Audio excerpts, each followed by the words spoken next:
Sebelumnya saya perkenalkan, nama saya Ridwan Kamil.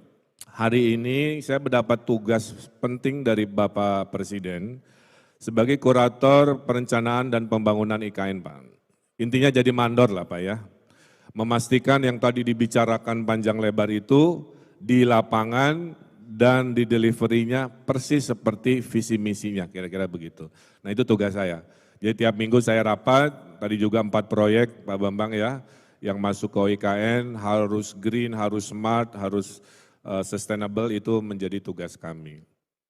Sebelum saya sampaikan hal-hal penting yang ingin saya share untuk menjadi oleh-oleh, izinkan saya sedikit berpantun. Ya, bilang cakep ya Pak.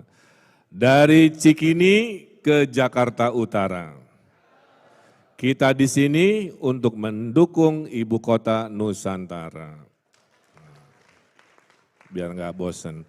Dari Banyumas pergi ke Kota Bima. Indonesia Emas kita wujudkan di 2045.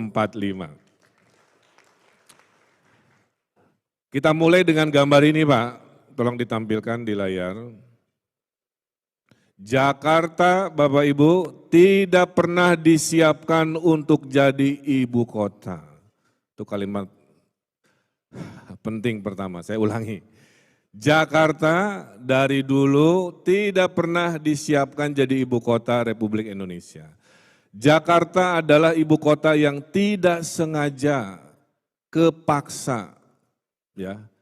Maka kalau ditanya kenapa harus pindah ke IKN, jawabannya yang pertama tadi Jakarta tidak pernah disiapkan untuk ibu kota.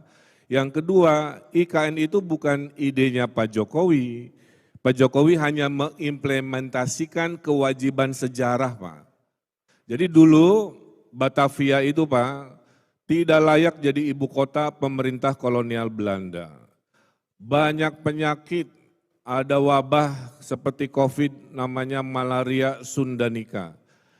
Berikut, maka dipindahkanlah ibu kota Nusantara, ibu kota kolonial Belanda itu ke Bandung, Pak. Kira-kira begitu ya.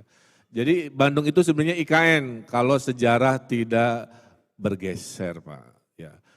Bandung sudah dibikin pusat militer, makanya semua jenderal pasti lewat Bandung Cimahi, kira-kira begitu ya. Kementerian Perhubungan sudah pindah, makanya PT KAI di sana dan seterusnya. Tolong gambar berikutnya.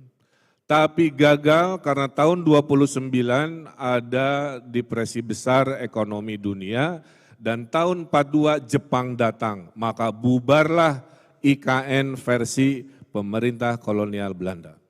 Jadi IKN itu Pak sudah dari dulu Pak, bukan sekarang. Kemudian Presiden Soekarno tahun 50-an memindahkan gagasan ke Kalimantan, ke Palangkaraya, tidak terwujud karena baru merdeka. Anggaran tidak cukup, politik masih ramai dan seterusnya.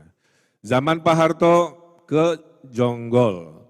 Spekulan tanah, wah udah habisin tuh Pak tanah di Bogor sana. Kayak kecelek, keburu sejarah reformasi.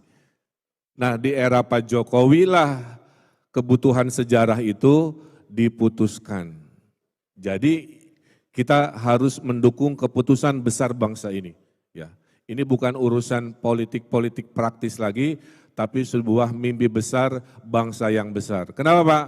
Karena 1945 kita proklamasi sebagai negara merdeka, 2045 kita akan proklamasi sebagai negara adidaya. Dan negara adidaya itu bernama Indonesia, nomor 4 dunia, harus punya ibu kota sebagai etalase, sebagai wajah bahwa kita bangsa yang maju. Dan bapak-bapak yang duduk di sini, Bapak Ibu harus bersyukur karena kita menjadi pelaku sejarah di hari ini.